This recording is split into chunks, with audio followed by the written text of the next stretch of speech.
괜히 눈이 부시네요. 예, 여러분의 한 가지 질문을 드리면서 설교를 시작하려고 해요. 한번 잘 생각하고 답하시기 바랍니다. 이 세상에서 선이 반드시 승리할까요? 여러분이 하나님을 믿고 하나님 말씀대로 살면서 정말 열심을 다하여 그렇게 살면 이 세상에서 성공이 보장될까요? 이거 보니까요.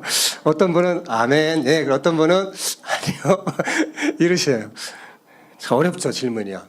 예, 다 맞습니다. 세상의 관점에서 보면 사람들이 경험하는 그 경험의 관점에서 보면 노라고 말할 수 있어요.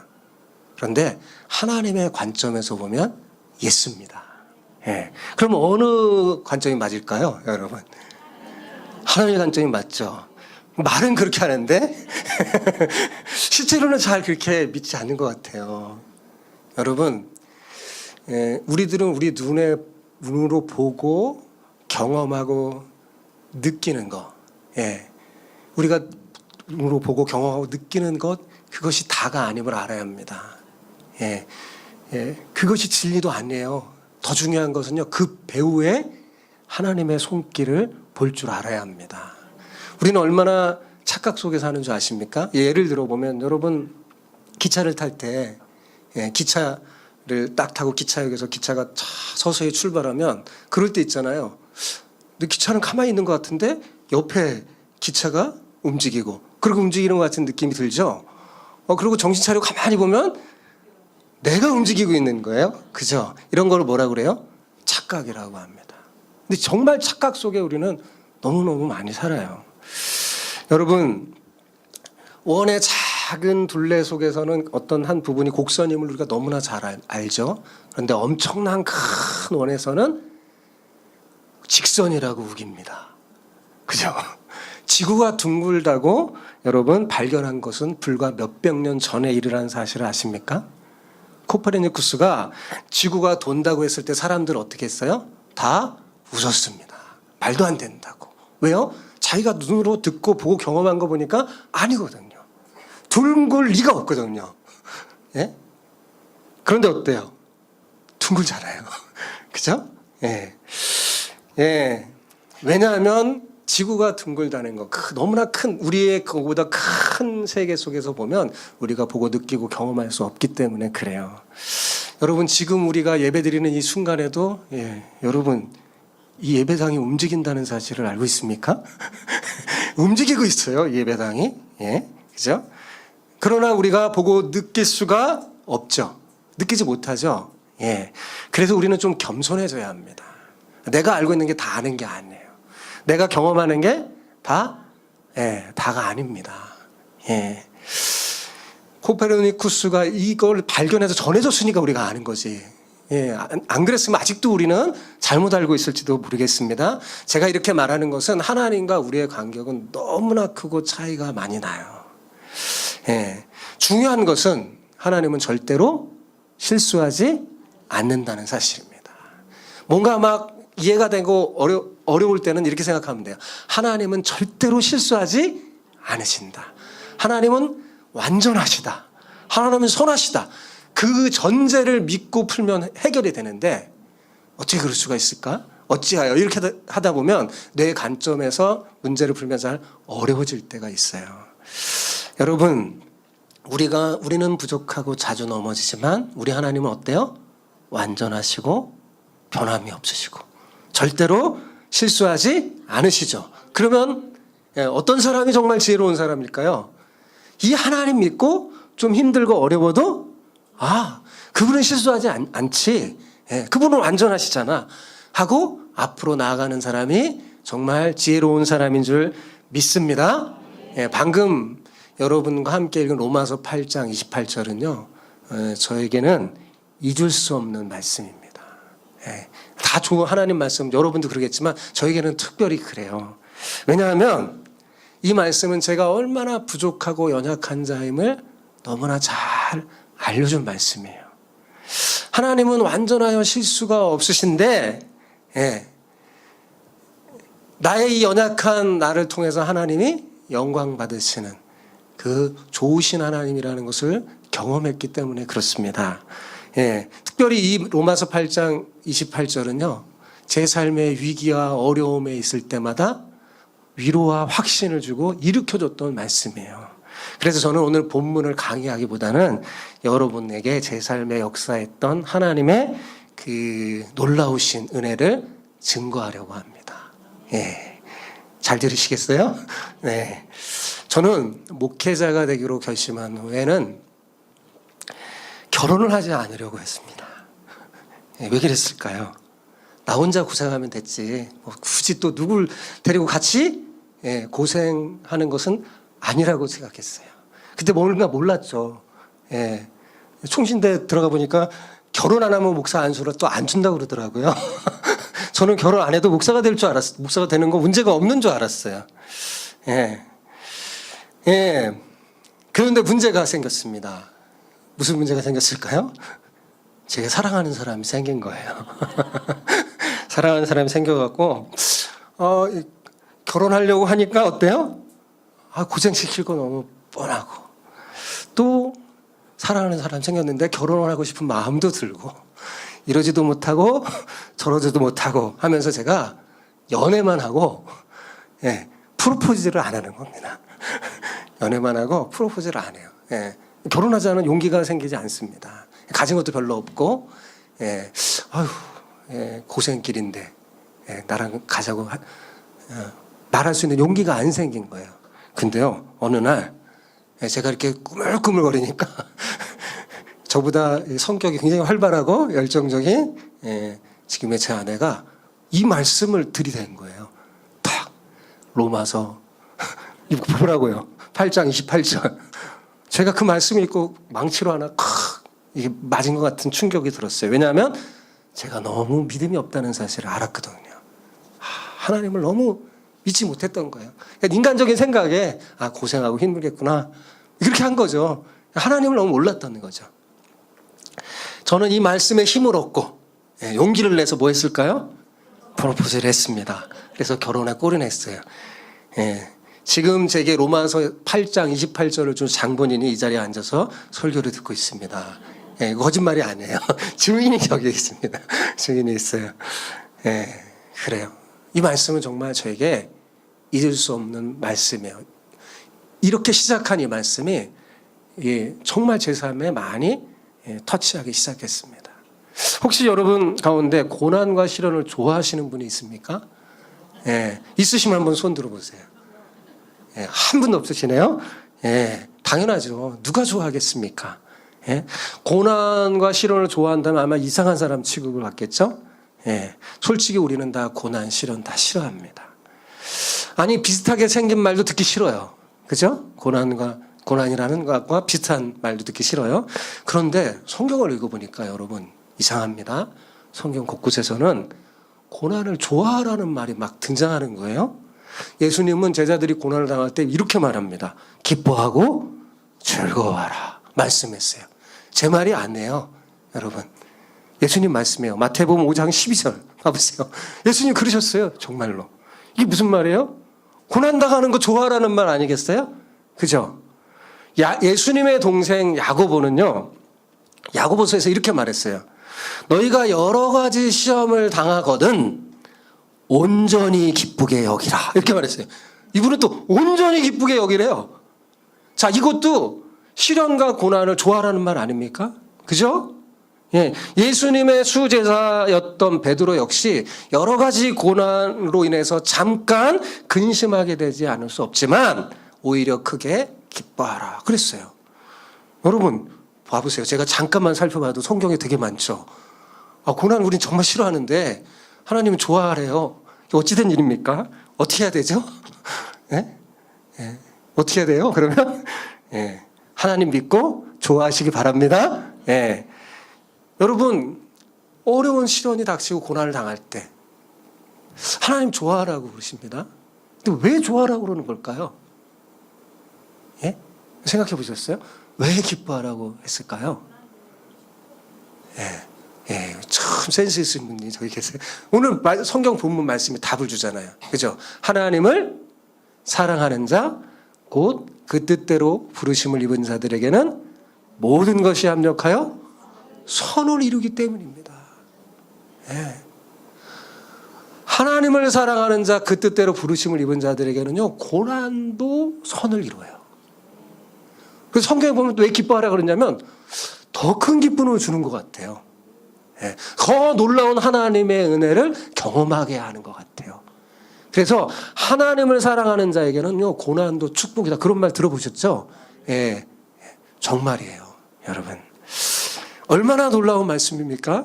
예. 정말 신비하고 놀라운 기쁨을 안겨주는 말씀이죠.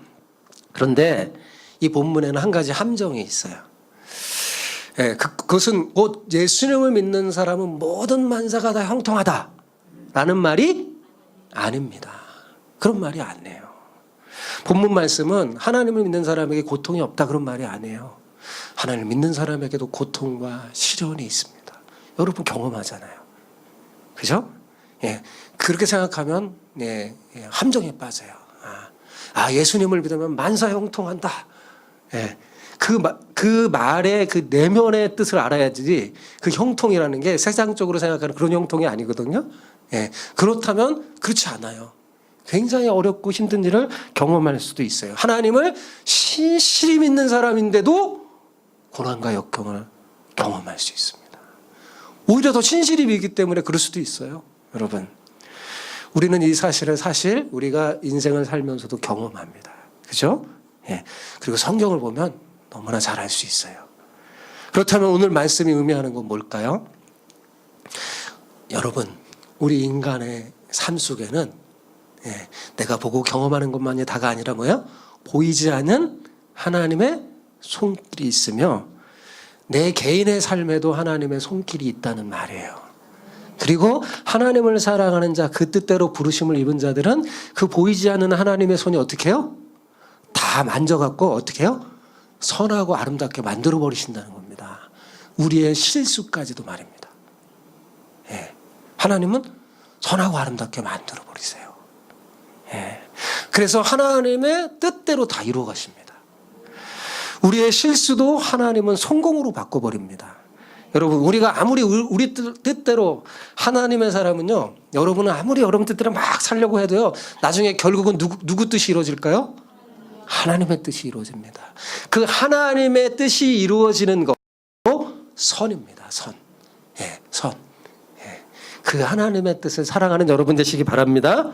또 이 말을 또 오해하지 말아야 될 것이 한 가지 더 있는데, 그건 뭐냐면, 결국 다 모든 게 하나님의 뜻대로 이루어진다면 나는 아무것도 안 해도 될까?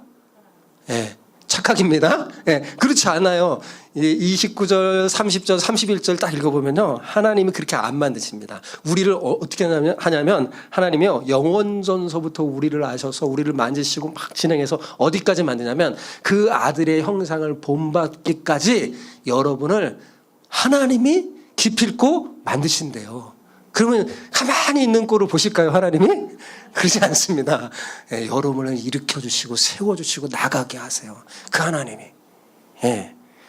하나님은 영원전서부터 여러분을 아셨답니다. 태초전서부터. 예. 그리고 그 아들의 형상을 본받기 위해서 지금도 보이지 않는 손이 여러분을 만지시는 줄 믿으시기 바랍니다. 그래서 끝내는 영화롭게, 우리를 영화롭게 만들어서 하나님이 영광 받으실 거예요. 우리 광영교회를 통해서 하나님 큰 영광 받을 줄 믿습니다. 예. 우리가 꼭 알아야 될 것은 뭐냐면 하나님의 뜻이 우리의 생각대로, 우리의 생각과 일치하지 않을 때가 많다는 거죠. 우리의 생각과 다를 때가 참 많이 있습니다. 예. 우리는 어때요? 달콤한 걸 원하는데 하나님은 쓴 걸 줍니다. 예. 그리고 우리는 이 땅에서 쾌락과 성공을 원하잖아요. 그렇게 기도하잖아요. 근데 하나님은 우리가 고통과 역경을 믿음으로 극복해서 하나님의 영광을 얻어내기를 원하십니다.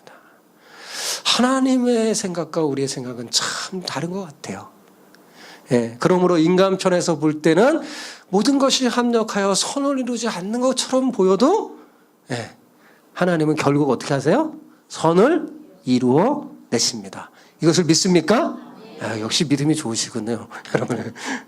그거는 실제로 우리가 기차를 탈 때 사변이 막 움직이는 그런 착각 속에서 우리는 사는 거예요. 근데 정신을 바짝 차리면 뭐예요? 아, 내가 움직이고 있는 거예요. 그죠? 하나님이 역사하십니다. 여러분, 한 가지 더 이 말씀 속에서 모든 것이 합력하여 선을 이룬다는 말씀은 이 지구상의 모든 사람에게 해당되는 말일까요? 어떻게 아니라고 그렇게 단정해서 탁 말씀하세요? 그러면 누구에게 해당되는 말일까요? 우리 가운데 성도들은 수준이 다른 것 같아요. 그렇죠. 누구예요? 하나님을 믿는 사람, 진짜로 믿는 사람, 그죠? 하나님을 사랑하고 믿는 사람이에요. 그죠? 그 사람에게 해당되는 거예요. 그냥 저절로 해당되는 게 아니라. 그런데 여기에 모든 것이란 말이 있잖아요. 모든 것. 그 모든 것은 좋은 일도 포함되지만 뭐도 포함돼요? 나쁜 일도 포함된다는 걸. 그걸 아셔야 돼요. 그죠? 불의의 사고, 실망과 좌절과 그런 역경들, 슬픈 일들이 하나님을 사랑하는 자에게도 일어납니다. 그러나 하나님은 그 모든 것들을 다 하나님께서 만지셔서 어떻게 한다고요? 선을 이루신다는 거예요. 저는 그것을 증거하러 왔어요. 여러분이 성경만 보면 안 믿을까 봐. 아멘 하지만 사실은 안 믿는 게 많더라고요. 10년 전에 저는 정말 너무나 절망적이고 어두운 상황을 맞이했습니다. 제게는 악몽 같은 날들이었죠. 머리가 아프고 배가 아프다고 그래서 동네 병원에 갔는데 의사가 너무 걱정하지 말라, 장염이다. 그래서 막 약을 주고, 근데 좀처럼 낫지가 않은 채 한 달을 지내버린 것 같아요. 아버지가 좀 바보 같아요. 좀 이상하면 또 좀 큰 병원에 갔어야 되는데 오히려 막 너 꾀병 아니냐 막 혼내기도 하고 제가 막 그랬었어요. 그러다가 학교에서 쓰러졌다는, 계단에서 넘어졌다는 연락을 오고 찾아갔어요. 애가 너무 이상해서 큰 병원에 갔더니 바로 진단하니까 뇌종양이라는 겁니다. 뇌에 벌써 이 소뇌 쪽에 암세포가 4mm나 탁 커져버려서 이 우리 뇌는 이게 자연스럽게 순환이 돼야 되잖아요. 순환을 막아서 이게 뇌가 이렇게 팽창되어 있는 상태인데 너무나 위험하다는 겁니다. 그래서 당장 수술해야 한다고 해서 가자마자 그 다음날 수술하는데 의사가 갑자기 불을 다 오더니 가족들을 다 부르라는 겁니다. 저희 할머니, 가족들 다 부르라는 거예요. 왜냐하면 한 90%는 수술하다가 갈 수 있다는 거예요. 수술의 경도가 이렇게 1에서 10까지 있으면 얘는 거의 10에 가까운 이제 상황이라는 거예요. 그러니까 장담할 수 없으니까 불러라. 근데 안 불렀습니다, 저는. 자네가 안 불렀어요. 그리고 이제 수술에 들어간 거죠. 근데 이제 뇌종양이라도 이제 두 가지가 있어요. 그냥 종양이 있고 악성 종양이 있어요. 근데 의사의 짐작에는 CT상 딱 이런 거 다 보니까 MRI상 90%가 이제 악성 종양이라고 그럽니다. 그래서 저는 10%를 믿었죠. 그래서 제가 아는 분들에게 막 문자도 보내고 전화하고, 하나님은 1%도 붙잡아 주시는 건데 얘는 10%나 있다. 제가 참 긍정적이죠. 그래서 막 얼마나 간절히 기도하고 막 많은 분들이 기도해 줬으니까 그래 뇌종양이지만 악성은 아닐 거야. 또 그럼 막 기도하니까 또 확신도 생기더라고요. 그래서 탁 갔는데 결과는 절망적이었습니다. 다빈의 종양은 대표적인 뇌종양의 대표적인 수모세포종이라는 종인데 아주 이놈은 못됐어요. 그래갖고 치료하면 또 자라고 치료하면 또 자라고, 그래서 마침내 그 사람을 죽게 만드는 아주 나쁜 뇌종양 중에 하나입니다. 예전에 여러분이 영화 한 편 봤다고 그랬죠. 레터스 투 갓. 거기에 그 아이의 주인공이 우리 아이와 똑같은 그 병에 걸린 겁니다. 그때 저는 기도하면서 말했죠. 주님 왜 그러십니까? 나 주님 사랑하고 다 내려놓고 개척한다고 했는데 주님 도대체 왜 그러시는 겁니까? 그리고 이 아이가 아프기 전에 사실은 좀 더 큰 교회에서요 총병 제의가 왔어요. 다 마련했으니까 그냥 오기만 하면 된다. 그것도 다 내려놨어요. 제가 내려놓고 하나님이 이 개척의 길을 걷게 하는 데는 어렵더라도 가겠습니다 했는데 제게 왜 이런 일이 벌어집니까? 속상하잖아요. 그죠? 그렇게 따졌습니다. 다빈이를 왜 얼마나 많은 사람이 기도했는데 어찌 이럴 수 있단 말입니까? 예. 굉장히 말을 잘했던 아이예요. 예. 아주 굉장히 걷기도 전에 말을 하면서 말로 되게 부모에게 기쁨을 줬던 아이거든요. 수술하더니요 말로 더듬더듬거리고. 예. 엄마를 닮아서 저보다 눈이 크고 쌍꺼풀이 졌어요. 예. 미남입니다. 저와 달리. 예. 그래서 눈을 껌뻑껌뻑 그 쌍꺼풀 눈으로 뜨는데 초점을 잃어버렸어요. 총명한 눈이 초점을 다 잃어버리고 쉼이 없이 손이 축 늘어지고 여러 선을 달고, 예. 그 조직 검사 결과 양성으로 나와서 아주 희망도 없어졌죠. 그래도 제가 견딜 수 있는 거는 그래도 하나님께서 양성은 아니겠지, 아니 악성은 아니겠지 하면서 견뎠던 거거든요. 예. 악성이라고 그래서 저도 정말 많이 울었습니다. 많이 힘들었어요. 그렇지만 제가 무너지면 안 되잖아요. 그래서 믿음으로 이뤄내야 되겠다. 마음 먹고 아내 손을 잡고 우리 더 잘하자. 예. 포기하지 않고 목회를 잘하겠다 마음을 먹었습니다. 예. 그런데 이게 웬일입니까? 이제 서울대 병원에서 이제 수술을 하고 너무나 사람들이 많아서 이제 항암을 해야 되는데 국립암센터라는 병원에 잠깐 이제 가서 이제 항암을 하려고 하는 그 사이에 재발이 되는 거예요. 또 재발이 돼서 2cm가 또 자랐다는 겁니다. 아, 이게 또 웬일입니까? 마음을 또 굳게 먹었는데 잘하겠다고 나 실망하지 않겠다고 했는데 또 이런 일이 벌어진 거예요. 예, 그래서 이 다빈이는 분류 자체가 이제 이렇게 됐어요. 고위험군. 예, 뇌종양 중에 고위험군. 그리고 이제 저보러 결단을 하라는 겁니다. 다시 수술하든지 이제 이식을 하든지 둘 중에 하나를 해야 한다는 겁니다. 다시 뇌를 열어서 하면 뭐 거의 장애인으로 살 가능성이 많고 다시 수술한다고 해도 살 확률은 30% 이상이 아니 미만이라는 거예요. 그리고 이제 이식을 해야 되는데 이식을 안 하면 거의 이제 죽게 되고 희망이요. 이식을 하게 되면 한 30%도 살 수 있다는 겁니다. 이렇게 결단을 하라는 거예요. 그래서 저는 그냥 수술하고 항암 치료하고 방사선 치료만 하면 되는 줄 알았는데 또 이렇게 갑자기 어려운 일이 겪어졌죠.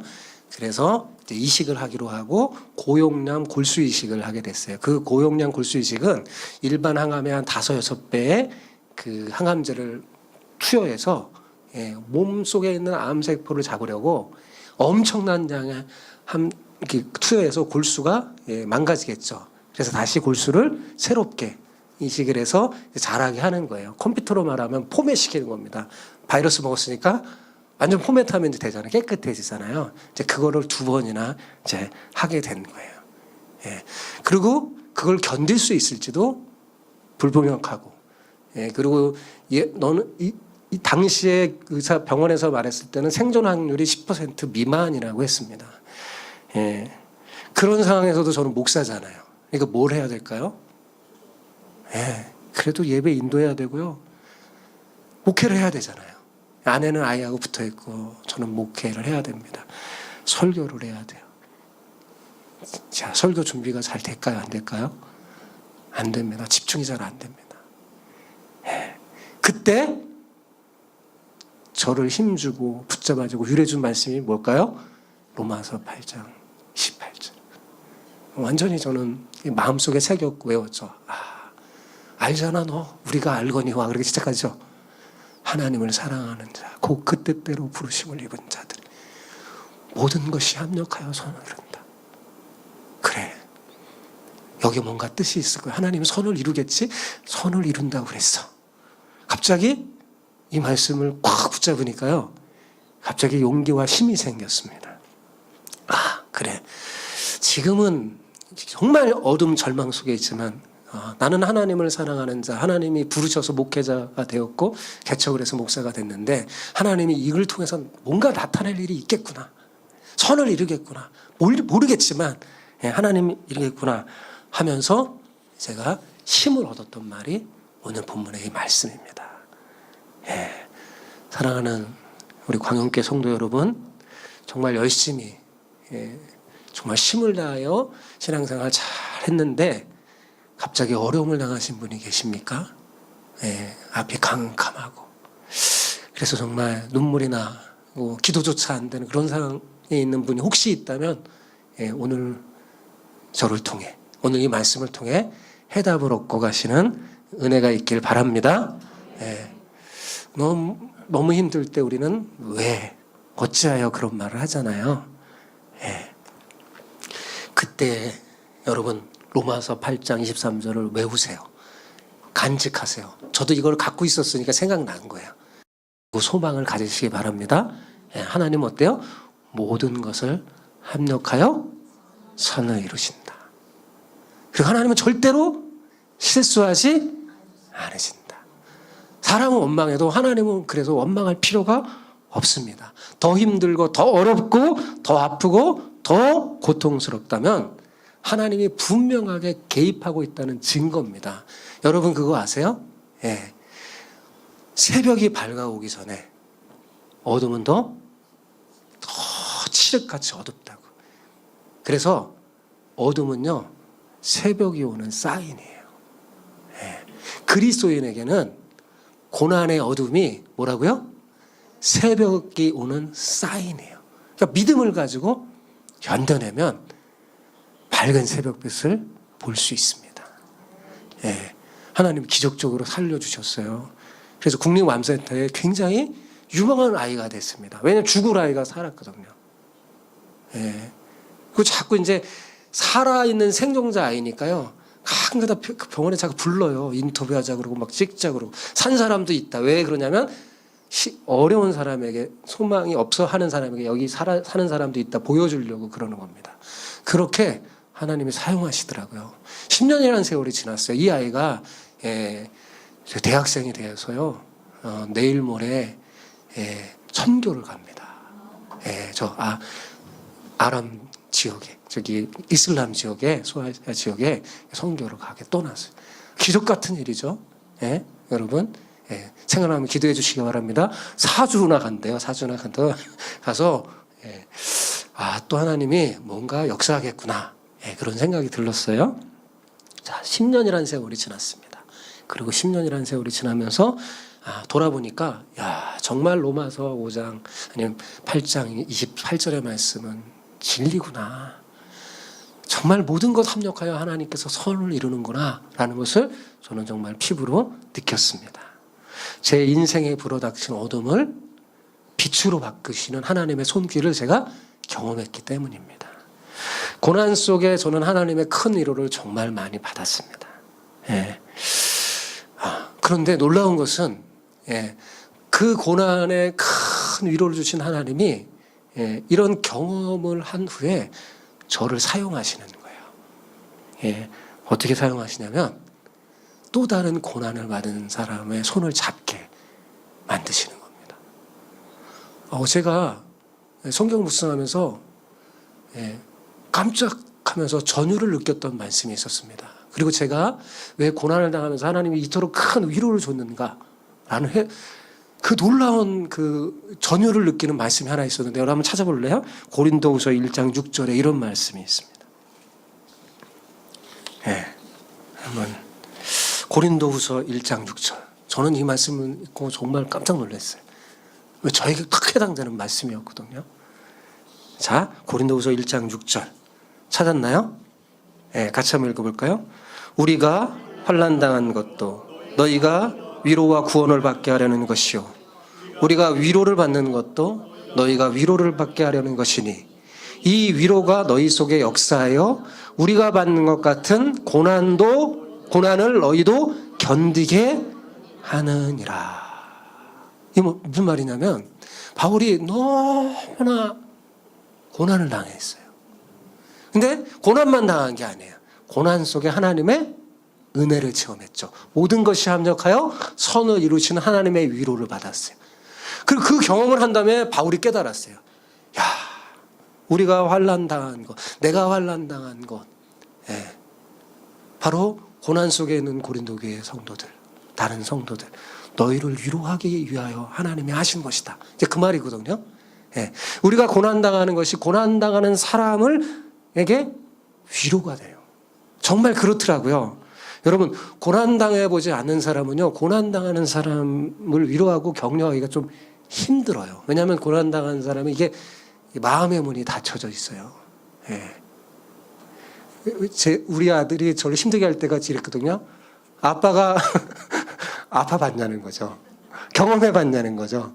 예. 내 수술해봤냐. 그럼 제가 할 말이 없어요. 야, 내가 한 번 하면 딱 할 말이 있을 텐데, 예. 고난당하지 않으면 고난당하는 자에게 진정한 위로가 잘 되기가 어렵습니다. 왜냐하면 사실 그럴 수밖에 없는 게 고난당하지 않고 어떻게 그 고난을 헤아려 볼 수 있겠어요. 당하는 사람의 마음을. 그죠? 예수님이 우리의 위로자가 되는 것은 예수님이 우리의 슬픔을 아시고 우리처럼 고난을 당하셨기 때문입니다. 그래서 우리의 진정한 위로자가 되는 거죠. 예. 고난 당하는 사람, 고난을 경험해 봐서 하나님의 위로를 체험한 사람이 고난 당하는 사람의 진짜 이웃이 될 수 있어요. 그냥 고난 당한다고 다 그런 건 아닙니다. 고난 속에서 어때요? 모든 것이 합력하여 하나님의 선을 이루는 것을 경험하고 위로를 받은 사람, 하나님의 위로를 받은 사람이요, 다른 고난 당하는 사람의 손을 붙잡을 수 있어요. 그럼 어떤 일이 벌어지냐면요, 그게 말을 하지 않아도 이 표정과 마음속에 이게 전달이 되나 봐요. 예, 큰 말을 안 해도, 예, 간단한 말을 하면서 손을 붙잡아도 눈물을 흘리고 위로가 되는. 그리고 막 자신을 쏟아내는 거예요. 하나님은 그렇게 사용하시더라고요. 예, 저와 저희 집사람을 그렇게 사용하시는 거예요. 지금 저에게 교회에 3분의 1은 다 고난당하고 아프고 어려운 사람들이에요. 이 사람들이 일반 교회에 잘 적응하기 힘든 사람이고 오히려 상처를 더 받아요. 이제 고난을 안 당해본 사람 위로한답시고 던지는 말들이 막 이제 상처가 되는 거예요. 그럼 막 교회를 떠나고 안 나오고 했던 사람들이, 예, 적응하면서 잘 다닐 수 있는 비결이 뭘까요? 제가 고난 당해봤어요. 예. 예. 우리 교회 어떤 가정은요, 배 병원 왔다 갔다 그냥 제 집 드나듯이 가시는 분이 있는데 자기 아들이 20년 전에 뇌 수술을 받았어요. 뇌종양인데 그때는 악성이 아니었어요. 근데 예전에는 뇌 수술하는 게 되게 어려웠습니다. 그래서 후유증으로, 예, 여러 군데가 아프면서 간질약을 먹고 막 살아가요. 그래서 교회를 막 안 다녔다가 이게 은혜가 되는 거예요. 제 아들이 뇌종양 수술을 그 자체의 은혜를 받아갖고요, 교회를 다니면서 막 다 얘기하는 거예요. 한마디 이렇게 하고 하면은 은혜를 받고 믿어진다는 거예요. 예. 저도 모르게 뭐가 되는 거예요? 위로하는 사람이 되는 거죠. 자, 하나님은 참 신비합니다. 희한하게 사용하더라고요. 저는 그렇게 목회할 줄 전혀 몰랐습니다. 제 프로그램에는 없었어요. 근데 하나님이 그렇게 하시는 거예요. 그러면서 제가 이 글을 읽고 아까 놀랬다고 그랬잖아요. 제가 소아암을 겪은 부모가 되면서 자연스럽게 소아암으로 인해 고통당하는 사람들을 위로하는 사람이 됐습니다. 이상하게도 제가 겪은 고난이 그들에게 위로가 되는 겁니다. 그때 저는 그냥 위로하는 게 아니에요. 누구 때문에 위로가 됐어요, 저는요? 하나님 때문에 됐잖아요. 그래서 그 하나님을 전하면 복음이 전해지더라고요. 예, 복음이 전해져요. 예, 하나님이 아니었으면 나도 당신들처럼, 예, 어쩌면 이렇게 절망하고, 대부분 소아암을 겪는 부모들은요, 병원에서는 유일하게 예외를 두는 부모들이 있는데요, 술 마시도록 소아암 부모들은 놔둬버려요. 너무 슬프니까 병원에서 아이를 놔두고 술을 마시지 않으면 견딜 수가 없으니까 마시고 막 그럽니다. 예. 예. 그런 사람에게 나도 하나님이 아니었으면 당신들처럼 그랬을 텐데 하나님이 이렇게 위로해줬다.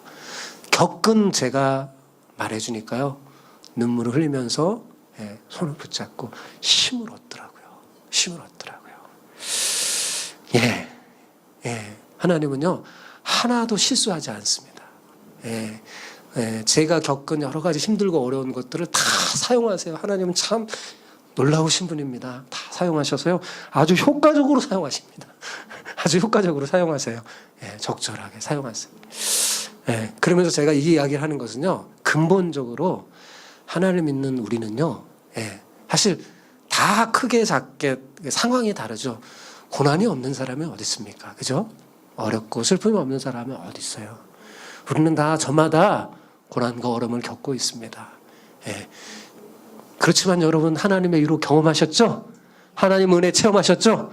예. 없으신가요? 하나님 은혜 충분히 경험했죠? 그렇다면 여러분, 저와 여러분은 사명이 하나 있어요. 그건 뭐예요? 위로하는 사람이 되는.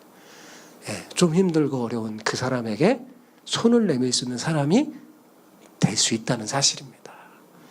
바울이 말했어요. 우리가 환난받는 것도 너희를 위로하고 너희를 구원하고 고난받게 위한 것이고, 예?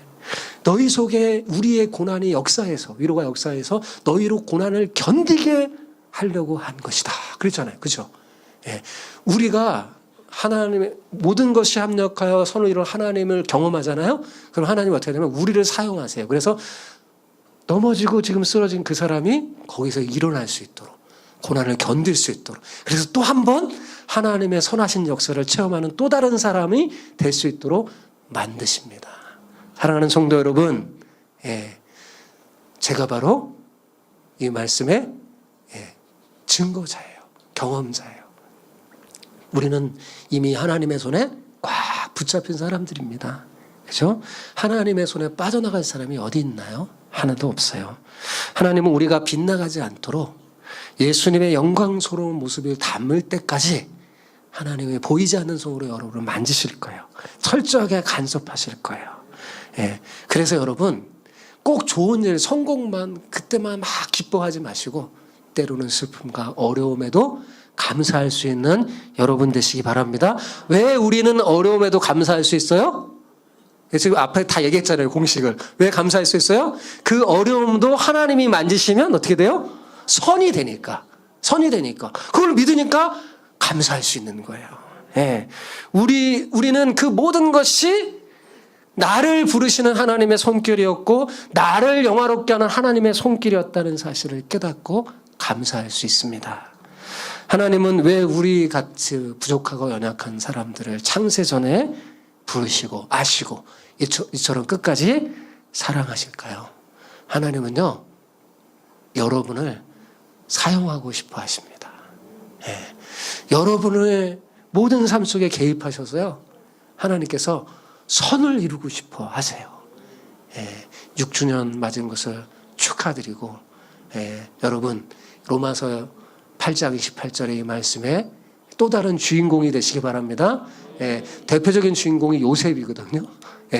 요셉 보세요. 요셉의 삶을 보세요. 자기 이해하지 못했지만 그 삶이 어때요? 모든 게 합력하여 선을 이루잖아요. 나중에 형들에게 말하죠. 형님들, 당신들이 나를 팔고 막 이렇게 하는 거 걱정하지 마세요. 하나님이 모든 걸 합력하여 선을 이루고 우리 민족을 살리려고 하신 거예요.